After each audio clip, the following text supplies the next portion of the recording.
গুরুত্বপূর্ণ একটি সড়ক, এই সড়কের ওখানে টিয়ার সেল নিক্ষেপ করা হয়েছে এবং গণমাধ্যম কর্মী থেকে শুরু করে সাধারণ মানুষ যারা আছেন তারাও কিন্তু চোখে মুখে অন্ধকার দেখা শুরু করেছেন। এখানে মূলত ঢাকার বাইরে থেকে অনেক শিক্ষার্থী এসেছেন, ঢাকা কিছু বেসরকারি বিশ্ববিদ্যালয়ের শিক্ষার্থীরা এসেছেন। প্রকৌশল বিশ্ববিদ্যালয়ের শিক্ষার্থীরা তাদের দাবি যে ডিপ্লোমা শিক্ষার্থীরা তারা ইঞ্জিনিয়ার না হয়েও তারা ইঞ্জিনিয়ার পদ ব্যবহার করেন, ইঞ্জিনিয়ার নাম এই উপাধিটি ব্যবহার করে থাকেন, যেটি তারা বলছিলেন যে এখানে ম্যাথসের শিক্ষার্থীরা সাধারণত ডাক্তার পদবি ব্যবহার করতে পারেন না, হাইকোর্টও তাদেরকে ডাক্তার পদবি ব্যবহার করতে নিষেধাজ্ঞা জারি করেছে। তাহলে এই ডিপ্লোমা শিক্ষার্থী কেন ইঞ্জিনিয়ার ব্যবহার করবেন, উপাধি ব্যবহার করবেন, তাদের নাম তারা প্রতিবাদ জানাচ্ছেন। এটি হবে ভিত্তিতে নিয়োগ গেলে এই প্রকৌশল বিশ্ববিদ্যালয়ের শিক্ষার্থীরা তারা 10ম গ্রেডে তাদের পরীক্ষা দেওয়ার সুযোগ নেই, শুধুমাত্র ডিপ্লোমা শিক্ষার্থীরা তারা সেখানে উপসহকারী প্রকৌশলী হিসাবে তারা নিয়োগ পান। সেই পদ্ধতি বা সেই নিয়ম বাতিল করতে হবে এবং একই সঙ্গে 9ম গ্রেডে যেখানে সহকারী প্রকৌশল পদ, এই পদটিও শুধুমাত্র প্রকৌশল বিশ্ববিদ্যালয়ের শিক্ষার্থী যারা বিএসসি পাশ করেন, যারা মূলত এসএসসি পরীক্ষার ইন্টারমিডিয়েটে শেষ করে মেধার ভিত্তিতে যারা চান্স পেয়ে থাকেন এই প্রকৌশল বিশ্ববিদ্যালয়গুলোতে, যেখানে আমরাও জানি যে নিশ্চয়ই দেশসেরা মেধাবীরাই মূলত এই মেডিকেল কিংবা বুয়েটে ভর্তি হন। দেশসেরা মেধাবী শিক্ষার্থীর তারা যখন চাকরির ক্ষেত্রে গিয়ে বৈষম্যের শিকার হন, এই জন্য তারা মূলত এই দাবিতে এই শাহবাগে অবরোধ করতে এসেছেন। এই শাহবাগে গতকাল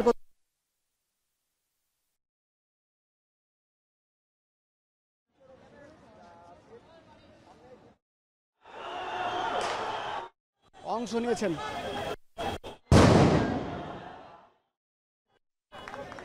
শিক্ষার্থীরা দূরে সরে গেছে এই ইন্টারকন্টিনেন্টাল মোড় থেকে। আমরা শিক্ষার্থীদের সংখ্যা এখন কমে গেছে, তারা ছত্রভঙ্গ গেছে, দূরে অন্যদিকে চলে গেছে।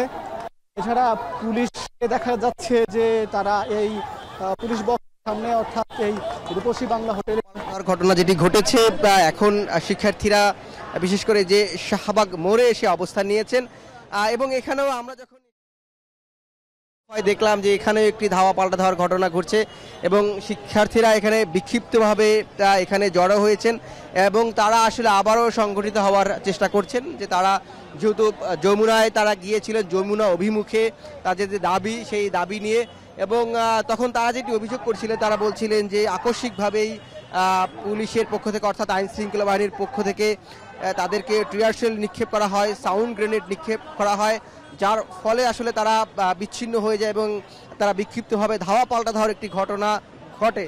তারা যেটি বলছেন যে তারা আসলে যৌক্তিক দাবি নিয়ে যে এসেছেন, সেই দাবি আদায় করা পর্যন্ত তারা এখানে থাকবেন। এর আগে আমরা দেখেছি যে গত পরশু রাতেও কিন্তু এই শাহবাগ মোড়ে বিশেষ করে বুয়েটের শিক্ষার্থীরা তারা 3 দফা নিয়ে এখানে অবস্থান নিয়েছিলেন এবং যারা বিএসসি অর্থাৎ ডিপ্লোমা ইঞ্জিনিয়ার, এই যে তাদেরও এখানে একটি অবস্থান আছে, অর্থাৎ মুখোমুখি কিন্তু একটি অবস্থান। আমরা এই যে শাহবাগ হোটেল ইন্টারকন্টিনেন্টাল থেকে এই শাহবাগ মোড় পর্যন্ত পুরো সড়কটি যে শিক্ষার্থীরা এখানে জড়ো হয়েছে এবং এই সড়কে যে যান চলাচল, সেই যান চলাচল আসলে এখন পুরোপুরি বন্ধ। শিক্ষার্থীরা যেটি বলছেন যে আকস্মিক হামলার ফলে আসলে তারা এক ধরনের অপ্রস্তুত ছিলেন, তারা প্রত্যাশা করেননি যে তাদের উপর এই ধাওয়া পাল্টা ধাওয়া ঘটনা ঘটবে বা তাদের উপর কেউ টিয়ার সেল নিক্ষেপ করবে। এখন আমরা যেটি দেখছি যে তারা আবার যমুনা অভিমুখে যাওয়ার আবার একটি প্রচেষ্টা চালানোর জন্য তারা হ্যান্ড মাইক ব্যবহার করে তারা এখানে যারা শিক্ষার্থীরা আছেন তাদের নির্দেশনা দিচ্ছেন এবং তারা আসলে সংগঠিত হওয়ার চেষ্টা করছেন। এবং তারা এই শিক্ষার্থীরা তারা যেটি বলছেন যে তাদের উপরে যে হামলা করা হোক না কেন বা তারা যতভাবে আক্রান্ত হোক না কেন, তারা মূলত তাদের যে দাবি, সেই দাবি নিয়েই তারা এখানে এই যে রাজপথ তারা সেটি ছাড়বেন। আমরা এর আগে সকাল থেকে দেখেছি, সকাল থেকে কিন্তু এই বুয়েটের শিক্ষার্থীরা বিশেষ করে শাহবাগ মোড়ে তারা অবরুদ্ধ করে রেখেছিল। ফলত এই পুরো সড়কে, অর্থাৎ যেটি একটি একটি জনাকীর্ণ সড়ক এবং এখানে একটি গুরুত্বপূর্ণ সংযোগস্থল রাজধানীতে যাতায়াতের, সেই লক্ষ্যে কিন্তু আমরা দেখলাম যে সকাল থেকেই মূলত পুরো শাহবাগের এই যে এলাকার যান চলাচল সেটি বন্ধ হয়ে গিয়েছিল। শিক্ষার্থীরাই সেটি ব্লকেট করে রেখেছিল এবং এরপর তারা যখন যমুনা অভিমুখে তারা যাত্রা শুরু করে এবং এই যমুনা অভিমুখে যাত্রা করার মধ্যে হোটেল ইন্টারকন্টিনেন্টাল মোড়ে, অর্থাৎ যেখান থেকে মূলত যমুনার প্রধান উপদেষ্টা যে বাসভবন সেখানে প্রবেশ করতে হয়, সেখানেই তারা বাধার সম্মুখীন হন এবং তারা অভিযোগ করছেন যে, এবং সেটা আমরাও দেখেছি যেখানে মুহুর্মুহু টিয়ার শেল নিক্ষেপ করা হয়েছে, সাউন্ড গ্রেনেড নিক্ষেপের ঘটনা আমরা এখানে প্রত্যক্ষ করেছি। সেই জায়গা থেকে তারা বলছেন যে তারা আসলে এই হামলা করা হলেও তারা তাদের যে দাবি আদায় করেই এখান থেকে ঘরে ফিরবেন। এবং শিক্ষার্থীরা মূলত যেটি বলছিলাম যে তারা যেহেতু এই ধাওয়া পাল্টানোর ঘটনা ঘটেছে, তারা নিজেদের মধ্যে এখানে আমরা দেখছি যে আলোচনা করছে, তারা গ্রুপ ভিত্তিক ভাগ হয়ে আলোচনা করছেন, তাদের যে হাতে হ্যান্ড মাইক আছে বা কেউ দাঁড়িয়ে কথা বলছেন যে কেউ যাতে এই জায়গা ছেড়ে না যায় এবং তারা আসলে এখানে অবস্থান করবেন। আমরা ঠিক এই মুহূর্তে যেটি বারডেম হাসপাতালের ঠিক সামনে রয়েছে, আমরা একটু সামনে আগানোর চেষ্টা করব এবং আমরা একটু দেখানোর চেষ্টা করবো যে আসলে সামনের পরিস্থিতিটা কি। যেটি বলছিলাম যে এই হোটেল ইন্টারকন্টিনেন্টালের মোড় থেকে কিন্তু এই শাহবাগের মোড় পর্যন্ত পুরো সড়কটি বন্ধ হয়ে রয়েছে। এখানে শিক্ষার্থীরা তারা বিক্ষিপ্তভাবে এখানে ঘুরছেন এবং স্লোগানও দিচ্ছেন কেউ কেউ আমরা দেখছি। যেটি হচ্ছে যে 3 দফা দাবি নিয়ে আগে বললাম যে গত পরশু কিন্তু আমরা সেটিও দেখেছি যে বুয়েটের শিক্ষার্থীরা মধ্যরাতে তারা এখানে অবস্থান নিয়েছিল এই শাহবাগ মোড়ে।